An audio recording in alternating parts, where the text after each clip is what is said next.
ബഹുമാനപ്പെട്ട ഉസ്താദിനോട് വളരെ കൃത്യമായി ഞാൻ ചോദിച്ചിരുന്നു. ചോദ്യം സാധാരണ രീതിയിലുള്ള ചോദ്യങ്ങളെക്കുറിച്ചല്ല.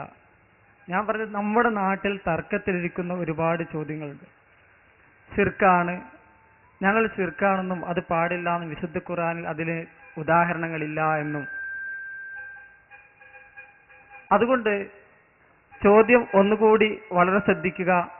ഈ ശബ്ദം ശ്രവിക്കുന്ന സഹോദരന്മാർ പ്രത്യേകിച്ചും നമ്മുടെ നാട്ടിൽ തർക്കത്തിലിരിക്കുന്ന ചോദ്യങ്ങൾ, പ്രത്യേകിച്ച് ഒരു അപകടം വരുമ്പോൾ മുഹീദ്ദീൻ ശൈഖയെ കാക്കണേ, എന്തെങ്കിലും ഒരു രോഗം വരുമ്പോൾ ബദരീങ്ങളെ രോഗം മാറ്റണേ, ഈ രീതിയിലുള്ള ചോദ്യങ്ങൾ, ഈ ചോദ്യങ്ങൾ, ഇത്തരം ഒരു ചോദ്യത്തിന് ഒരു ഉദാഹരണമുള്ള ആ രീതിയിലുള്ള ഒരു ഉദാഹരണമാണ് ഞാൻ ചോദിച്ചത്.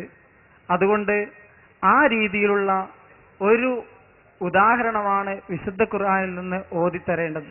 ഇപ്പോ നേരത്തെ അദ്ദേഹം ചോദിച്ചത് തർക്കത്തിലിരിക്കുന്ന ഇസ്തിഗാസ, അതിന് വിശുദ്ധ ഖുർആനിൽ ഒരായത്ത് ചോദിച്ചു. ഇപ്പൊ രണ്ടാമത് അതിന് ചങ്കിന് കൊള്ളുന്ന മറുപടി അങ്ങ് പറഞ്ഞപ്പോ നമ്മുടെ നാടുകളിൽ ഒരു കൈത് കൂടി, ഉപാധി ഒന്നുകൂടി. നമ്മുടെ നാടുകളിൽ നിലനിൽക്കുന്ന, എന്നിട്ടൊരു ഉദാഹരണം കൂടെ ഫിറ്റ് ചെയ്തു.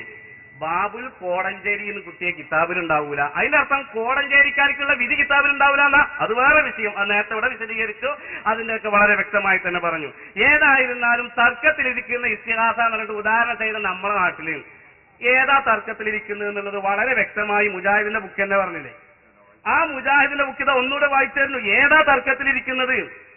നിങ്ങളെ ഞാൻ ഇപ്പൊ പറയുന്നില്ല, ഇൻഷാ അല്ലാഹ് വളരെ വിഷയം നമ്മള് വിഷയങ്ങളൊക്കെ ശ്രദ്ധിക്കണമെന്ന് ഓർമ്മപ്പെടുത്തുകയാണ്. ചോദ്യം നമ്മൾ ശ്രദ്ധിക്കുന്നുണ്ട്, അതുകൊണ്ടാണ് വളരെ മറുപടി പറഞ്ഞത്. ഈ ഇവിടെ നമ്മളെ പുസ്തകത്തിൽ കുഞ്ഞീത് മതിന് എഴുതിയത് മാസറീത്ത് ഇത്തിഹാസമല്ല. അത് എവിടുത്തേറിയോ കുഞ്ഞുട്ടിയെ ഇങ്ങോട്ട് നോക്ക്, അത് എവിടുത്തേറിയോ? അത് കുഞ്ഞാവത്ത് ഇത്തിഹാസ. തിരിയുണ്ടോ നിങ്ങൾക്ക്? തിരിയുണ്ടോ? അപ്പൊ ഈ കുഞ്ഞീതു മദനി കേരള നദുവത്തുൽ മുജാഹിദീൻ പ്രസിദ്ധീകരിച്ച ബുക്ക.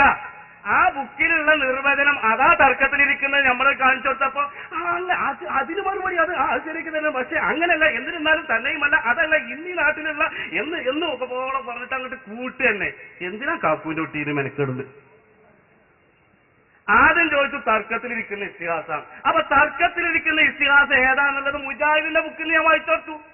അപ്പൊ അതല്ലേ നമ്മുടെ ഈ നാടുകളിലുള്ള മൊയ്തീൻ ശൈഖയെ കാക്കണേ. മൊയ്തീൻ ശൈഖിന്റെ കാലത്തെ ഖുർആൻ അറിയിക്കുന്നത് മുപ്പരിക്കണം. അങ്ങനെ മൊയ്തീൻ ശൈഖും റിഫായി ശൈഖും ബദരീങ്ങളും അടക്കുന്ന എല്ലാ മഹാരഥന്മാർക്കും ബാധക. അത് നേരത്തെ ഇവിടെ ആയത്തോതിയിട്ടുണ്ട്, അത് വേറെ വിഷയം.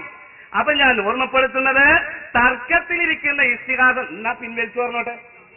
ഈ പുസ്തകത്തിൽ പറഞ്ഞെന്താ? ഞങ്ങൾ തർക്കത്തിലിരിക്കുന്ന ഇസ്തിഗാസ എന്താന്നുള്ളത് വരമൊഴിയായി ലിഖിത രൂപത്തില് കേരള നദുവത്തുൽ മുജാഹിദീന്റെ ഉത്തരവാദിത്തപ്പെട്ട ആളുകൾ എഴുതി വെച്ച് രേഖപ്പെടുത്തിയ രേഖ, അത് പരസ്യമായി ഈ ജനസഞ്ചയത്തിന്റെ മുമ്പില് നിങ്ങൾക്കത് പിൻവലിക്കാൻ തയ്യാറുണ്ടോ, ആർജവമുണ്ടോ, ആണത്തമുണ്ടോ എന്ന് ഈ സമയത്ത് വെല്ലുവിളിക്കുന്നില്ല. മെല്ലെ വിളിക്കുക.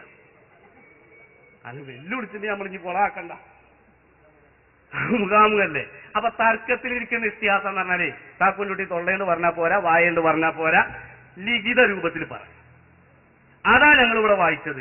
ആ തർക്കത്തിലിരിക്കുന്ന മനുഷ്യ കഴിവിന് അതീതം ആണോ വിധേയമാണോ ഇസ്തിസ്ഖാ എന്നുള്ളത്? അതിനെപ്പറ്റി എന്തേലും ഒന്ന് പറഞ്ഞോ? ഞാനൊന്ന് ഇവിടെ വിശദീകരിച്ചില്ലേ?